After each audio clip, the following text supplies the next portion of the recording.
नमस्कार बंधुगण, एही भिडियोटी आपणक पई अत्यंत लाभदायक हेबो। सेथिपाई भिडियोटी को स्किप न करी शेष पर्यंत निश्चय देखंतु। तेबे बंधु माने वैज्ञानिक दृष्टिकोणरू लूण तो केवल एक रासायनिक पदार्थ अटे।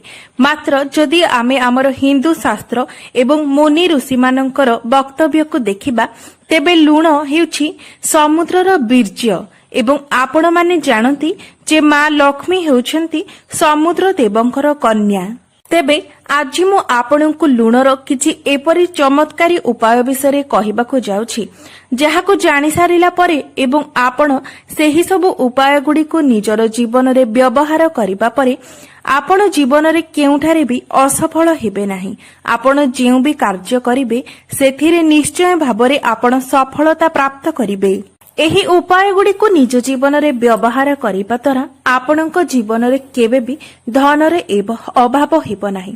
जदि आपणक घरे कोनोसी व्यक्ति को बेमारी लागि रहुछि, घरे सर्वदा अशांतिर वातावरण सृष्टि हेउछि, प्रत्येक सदस्य मानक भितरे मनांतर मतांतर हेउछि, आपण ऋण करज भार रे बुडी रहिछंती, चाकरी क्षेत्र रे आपणको पदोन्नति मिलु नाही किंबा समस्त जगार आपनको समस्यार सम्मुखीन हेबाको पड़ुछि, तेबे एही उपाय को पालन करिबा द्वारा आपण से समस्त कष्टरू रक्षा पाई परिबे।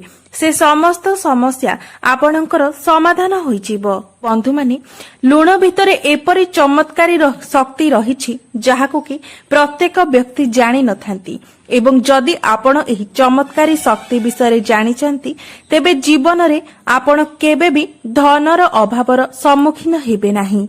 आपण माने जानती जे आम स्वास्थ्य उपरे भी लूणर केते गुरुत्वपूर्ण भूमिका रही थाए।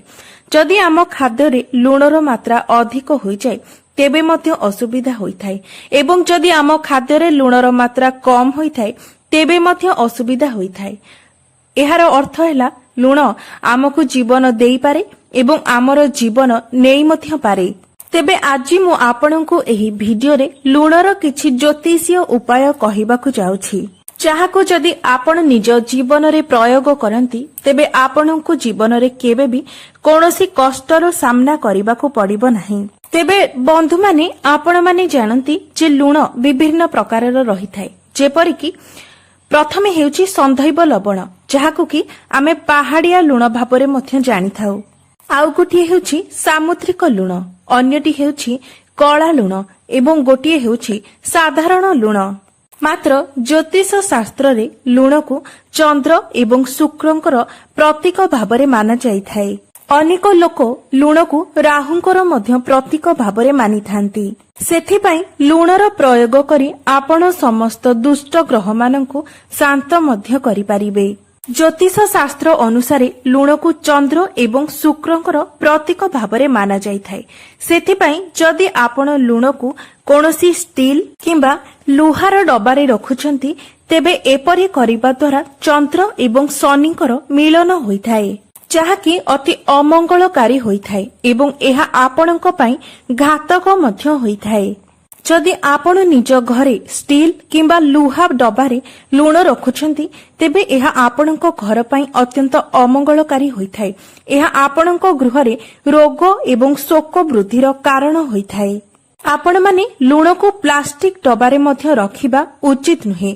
सबुठारु भल जिनिस हेउछि काचर डबा। आपण माने जदि लूण को काचर डबारे रखंती तेबे लूणर कोनोसी खराब प्रभाव आपणकर गृह उपरे पड़ी न थाए।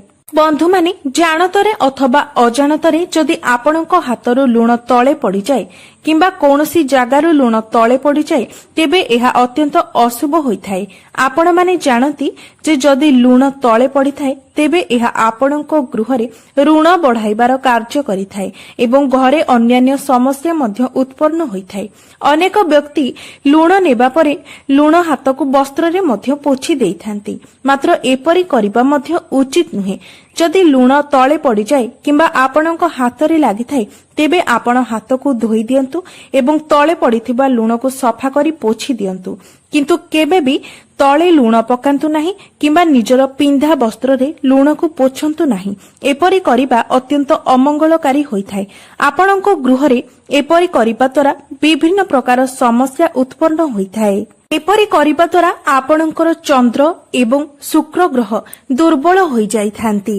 यदि आपणको कुंडली रे चंद्र दुर्बल हुअंती तेबे आपणकर पारिवारिक सुखरे व्याघात घटिथाय एवं कुंडली रे शुक्र ग्रह दुर्बल हेबा द्वारा आपणकर धन हानि होइथाय एवं गृह रे आर्थिक समस्या उत्पन्न होइथाय। आपण माने जानि रखिबा उचित जे केबे कोनोसी व्यक्तिंकर हातकु सीधा सड़क भाबरे लुण देबा उचित नुहे। आपण एपरि करिबा द्वारा सेही व्यक्ति एवं आपणक मध्यरे संपर्क खराब हेबार संभावना रहिथाय। तेबे बंधु माने आगको बढ़िबा पूर्वरु आपण भिडियोटी को लाइक करी चैनल को सब्सक्राइब करि दियंतु एवं कमेंट बॉक्स रे भक्ति एवं श्रद्धा हृदय जय मां लक्ष्मी निश्चय लिखंतु, जहा फଳରେ कि आपणको मां लक्ष्मीकर कृपा प्राप्त होई परिबो। तेबे बंधु माने आपणको गृहरु दारिद्र्यता दूर करिबा पई एवं मां लक्ष्मी को प्रसन्न करिबा पई आपण गुरुवार व्यतीत अन्य समस्त दिन गुडिकरे निज घरकु पानी रे लुण मिसाई सेही पानी रे निज घरे पोछा लगाइबा उचित। एपरि करिबा द्वारा आपणको गृहर समस्त नकारात्मक शक्ति गुडिक नष्ट होई जाइथाय।